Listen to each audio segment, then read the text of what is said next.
Bom dia a todos. Isto realmente, quando uma pessoa vem aqui em cima, não é nada fácil. Segunda-feira, acordamos de manhã e começamos a pensar: ei, segunda-feira eu vou pregar. Terça-feira acordamos de manhã: ei, a terça-feira eu vou pregar. Quarta-feira acordamos de manhã: domingo vou pregar. E chega a uma altura que o nervosismo começa a subir para aí acima e depois chega ao domingo de manhã e é hoje. Mas pronto, Senhor, ajuda-me, guia-me e usa-me, que é isso que é importante. E eu queria desde já pedir perdão aos irmãos que já ouviram esta mensagem, porque foi a última mensagem que eu preguei na reunião de Zoom das Fontainhas. Portanto, quem já ouviu vai ouvir outra vez. Poderá ser diferente, poderá não ser diferente, não sei, Deus sabe o que vai ser, mas a palavra de Deus nunca é demais nós ouvirmos acerca das coisas de Deus, não é? Então eu vou voltar a falar desse tema, e o tema que eu quero partilhar convosco é uma pequena reflexão sobre uma condição, aquela que é a condição que é inerente ao homem, que já foi desde o início, mas que pode não ser uma condição permanente, pode ser alterada por um único ato, e ato esse que foi um ato de amor que já foi efetuado na cruz. E então, para nós entrarmos no tema primeiro, temos de perceber o que é esta condição. O que é esta condição do homem que eu acabei de referir? O que é isto de condição? E nós podemos encontrar em qualquer lado, no dicionário ou na internet, em qualquer lado que nós procuremos, encontramos a definição deste conceito. Uma condição pode ser um estado, pode ser uma circunstância, pode ser uma situação em que o homem ou o ser humano se encontra. E nós vivemos numa sociedade que tem como foco principal, tem como uma busca incessante ou como uma prioridade máxima a perfeição. Quer seja na carreira, no trabalho, quer seja na aparência, quer seja nos relacionamentos, nas redes sociais, em que só se mostra muitas vezes o lado bom da vida, não é? Só se mostra as coisas bonitas, aquilo que é bom, que nós sabemos que não é bem assim. E lá no fundo, todos nós sabemos que somos falíveis, todos nós sabemos que não somos assim tão perfeitos, não é? Nós somos marcados por erros, somos marcados por limitações, por fraquezas, e também somos marcados por pecados. Somos imperfeitos. E é aqui esta condição que eu queria que nós chegássemos, a nossa imperfeição. Então, a nossa imperfeição mostra-nos a nossa atual natureza, a natureza do pecado, da destituição de Deus. O homem perdeu aquele que era o seu propósito original. Porque quando Deus criou o homem, criou de uma forma que não houvessem falhas, não é? Só faria sentido que assim fosse, porque foi a criação de Deus. Portanto, o que aconteceu foi que o homem deitou tudo a perder, com um ato seu, e a sua imperfeição veio ao de cima. Agora, a nossa imperfeição tende a afastar-nos de Deus, tende a afastar-nos daquilo que é o propósito inicial de Deus. Portanto, aquilo que nós precisamos, aquilo que nós necessitamos é de algo ou de alguém que anule esta nossa imperfeição. E o que nós precisamos aqui é de Cristo. Reparem que Deus não ficou indiferente à nossa imperfeição, sabendo da nossa incapacidade, e Cristo já fez aquilo que era necessário na cruz para que esta nossa imperfeição, esta nossa condição fosse transformada em algo diferente, uma condição diferente. Então vamos abrir a palavra de Deus em Romanos, capítulo 3, versículo 23.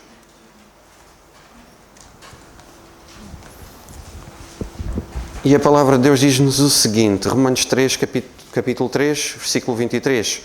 Porque todos pecaram e destituídos estão da glória de Deus. E nós aqui vemos, se os irmãos repararem, que aqui diz todos. Porque todos pecaram e destituídos estão da glória de Deus. Portanto, nós somos todos imperfeitos. Não há ninguém que seja perfeito sem Cristo. E como eu tinha referido, desde o início, nós herdamos uma natureza caída. o pecado não só afetou os nossos atos, aquilo que o homem começou a fazer de diferente, como afetou também a nossa própria identidade. Passámos a ser meras criaturas de Deus. E nós somos, por natureza, levados a nos afastarmos de Deus. Somos inclinados ao erro e somos levados à rebelião contra Deus.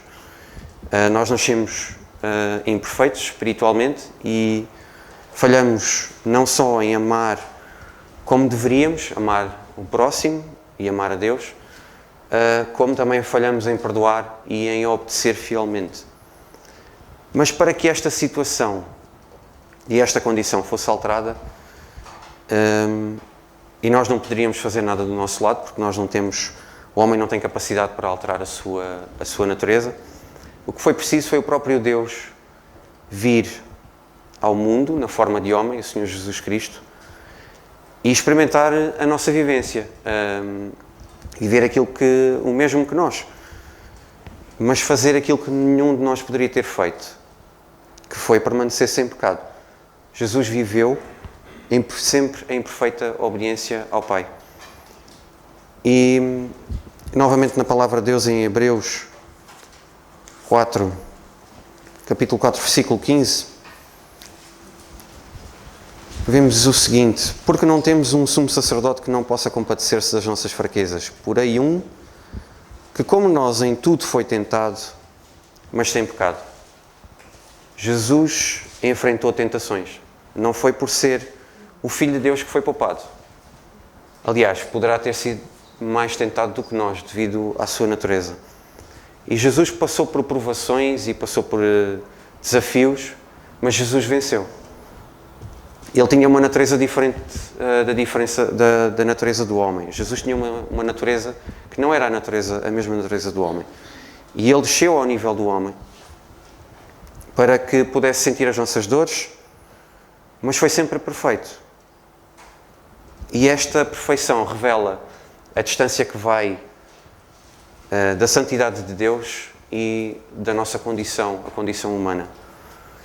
Mas esta distância também nos dá uma esperança, que é que, de facto, em Cristo, a perfeição fez-se carne para que a redenção dos imperfeitos fosse possível, que somos todos nós. Agora, nós precisamos de reconhecer essa nossa imperfeição e a nossa total dependência de Deus. E vejamos, eu passo a citar, os meus irmãos não precisam de estar sempre a folhear. Provérbios 3,5 diz-nos o seguinte: confia no Senhor de todo o teu coração e não te estribes no teu próprio entendimento. O maior obstáculo entre Deus e o homem não é só o pecado, mas também é o orgulho de nós acharmos que não precisamos de Deus. Nós achamos que, ao fazermos a nossa vida da maneira que nós achamos que é melhor e à melhor das nossas possibilidades, achamos que estamos num bom caminho. E muitos acham que vão para o céu, que vão ser salvos por serem boas pessoas, porque ajudam os outros, porque fazem voluntariado, porque não mentem, porque não matam, etc. E outros acham que podem equilibrar numa balança os seus pecados com as suas boas ações. Ou seja, vivem uma vida de pecado, não é? A balança fica muito inclinada. Têm uma vida de pecado, têm luxos, têm fama, têm dinheiro. A balança fica completamente inclinada. E depois, no final, agora vou vender tudo e vou doar tudo para a caridade e de certeza absoluta que eu tenho um lugar garantido no céu. E isto não é assim, certo? Nós sabemos que isto não funciona assim. A nossa própria justiça não nos pode salvar. A salvação não é uma conquista, é um presente de Deus.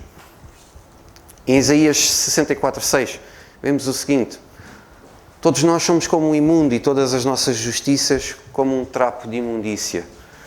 Nós não somos apenas imperfeitos, somos incapazes de nos justificar por conta própria. Precisamos de reconhecer isto e de render-nos à graça de Cristo. Em Efésios 2, versículos 8 e 9, vemos: pela graça sois salvos, mediante a fé, não de obras, para que ninguém se glorie. É como se alguém que está doente tentasse curar-se com um medicamento caseiro. Quando há um medicamento que é a cura perfeita para esse mal que a pessoa tem e está disponível gratuitamente. Portanto, a nossa salvação não está em nós, está em Cristo. E isto aqui é algo belo do Evangelho, que é: o perfeito morreu pelos imperfeitos, para que os imperfeitos fossem perfeitos nele. Eu vou repetir, para ver se ninguém se baralhou. O perfeito, Jesus Cristo, morreu pelos imperfeitos, que somos nós, para que os imperfeitos fossem feitos perfeitos nele. Portanto, em Cristo nós somos justificados. Isto vemos em Romanos 5, versículo 1. Tendo sido, depois, justificados pela fé, temos paz com Deus por nosso Senhor Jesus Cristo. Portanto, nós somos considerados justos diante de Deus pelo Senhor Jesus Cristo. Somos também adotados como filhos. João 1,12, vemos o seguinte: mas a todos quanto o receberam, deu-lhes o poder de serem feitos filhos de Deus, aos que creem no seu nome. Somos também santificados, separados para um propósito santo. Em 1 Coríntios 6,11, haveis sido lavados, não é o início do versículo, mas é mais à frente, mas haveis sido lavados, mas haveis sido santificados, mas haveis sido justificados, em nome do Senhor Jesus e pelo Espírito do nosso Deus. Aos olhos humanos nós ainda somos limitados, é verdade, mas aos olhos do nosso Pai, nós somos vistos através da justiça de Cristo e somos achados perfeitos. Portanto, a cruz foi a troca perfeita. O ato da cruz foi o ato perfeito em que o Senhor Jesus Cristo levou a nossa culpa e deu-nos a sua perfeição. E nós podemos até ver que a própria criação de Deus testemunha a perfeição de Deus e a imperfeição do homem. Em Gênesis 1, 31, logo no início, vemos que viu Deus tudo o que fizera e eis que era muito bom. Portanto, tudo o que Deus criou foi perfeito. Os céus, a terra, os mares, os animais, até o próprio ser humano. Toda a criação tem propriedades, tem características, tem qualidades que comprovam a perfeição de Deus.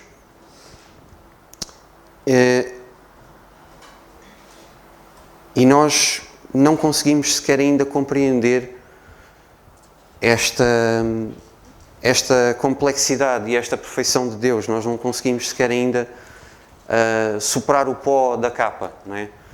E a natureza, portanto, ainda reflete hoje essa divindade, mesmo num mundo que é afetado pelo pecado, em que o homem perdeu a sua condição inicial. E, por outro lado, vemos a criação do homem. Temos, por exemplo, a tecnologia, que pode aproximar-nos, mas também nos pode isolar. É um dos perigos das tecnologias de hoje em dia, é que nós nos isolamos muito. De antigamente, acho que houve alguém que referiu isso aqui numa reunião, ou num estudo bíblico, se não me engano. De antigamente, nós estávamos todos, não nos conseguíamos ligar, não tínhamos telefones, e estávamos mais perto. E agora nós temos capacidade de nos ligarmos e de falarmos com pessoas que estão longe e estamos muito mais desligados. Isto é uma verdade que se vê de hoje em dia. Também temos os sistemas políticos que supostamente deveriam prometer justiça, mas muitas vezes promovem desigualdades. Temos as religiões humanas que tentam alcançar Deus de todas as formas e pelos próprios méritos humanos e falham redondamente. Falham em transformar o coração, falham em transmitir verdadeiramente a mensagem do Evangelho.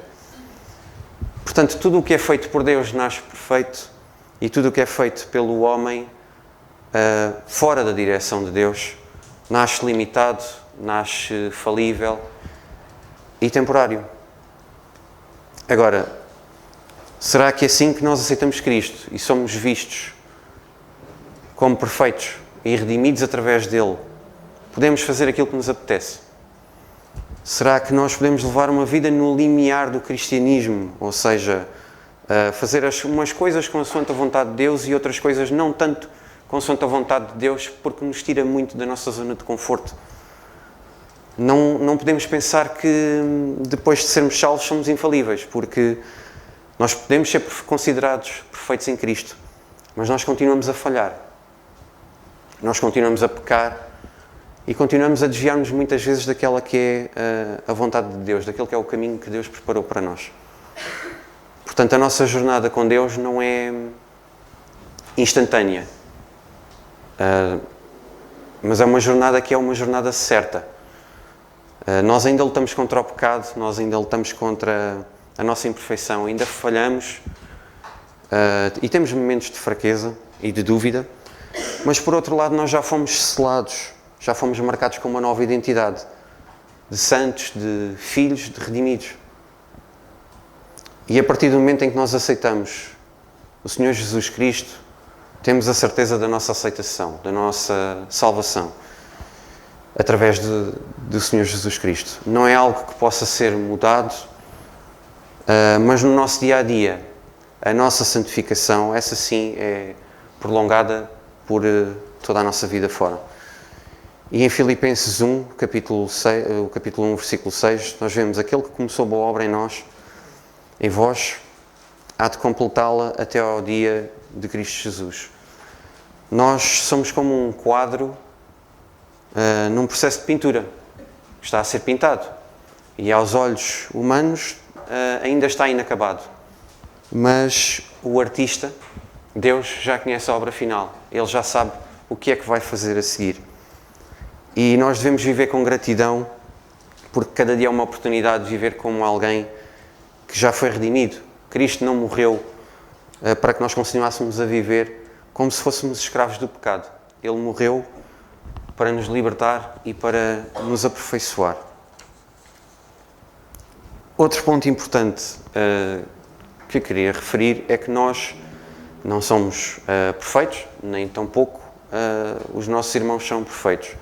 Mas isso não quer dizer que nós possamos criticar e julgar os nossos irmãos. Muitas vezes nós achamos que um irmão que cometeu um pecado publicamente, ou que teve uma atitude menos própria, menos virtuosa, podemos achar que ele é inferior a nós. Porque eu nunca iria fazer nada disso. Então, vejamos na palavra de Deus, Mateus 7. Aqui podemos abrir Mateus 7.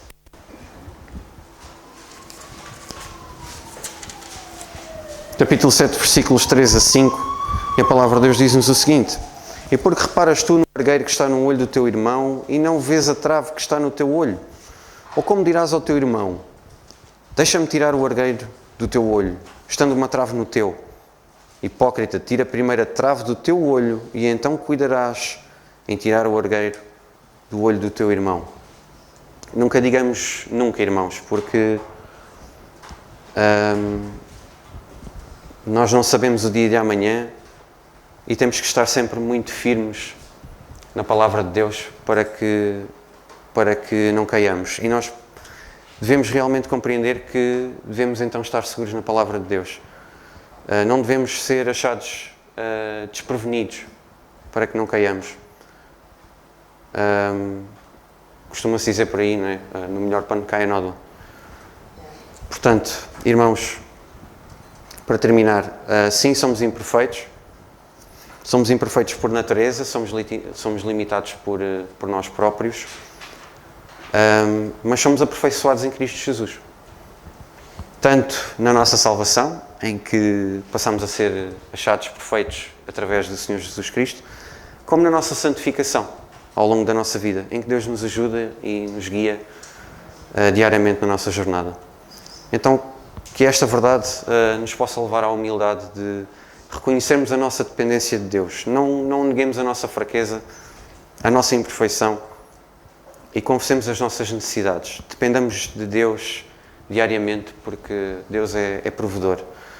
E que esta verdade nos leve à fé para confiarmos em Jesus e não nas nossas próprias obras e nos nossos próprios feitos.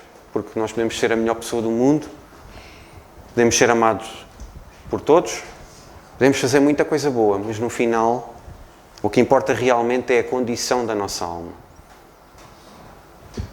E que esta verdade também nos leva à gratidão por tão grande salvação que Deus nos providenciou. Confiemos em Deus e entreguemos a nossa vida a Deus. Confiemos no Senhor Jesus Cristo e reservemos aquele espaço que nós temos no nosso coração que está vazio. E reservemos esse espaço para o Senhor Jesus Cristo. É para esse propósito que esse espaço está lá. Amém? Que o Senhor nos abençoe.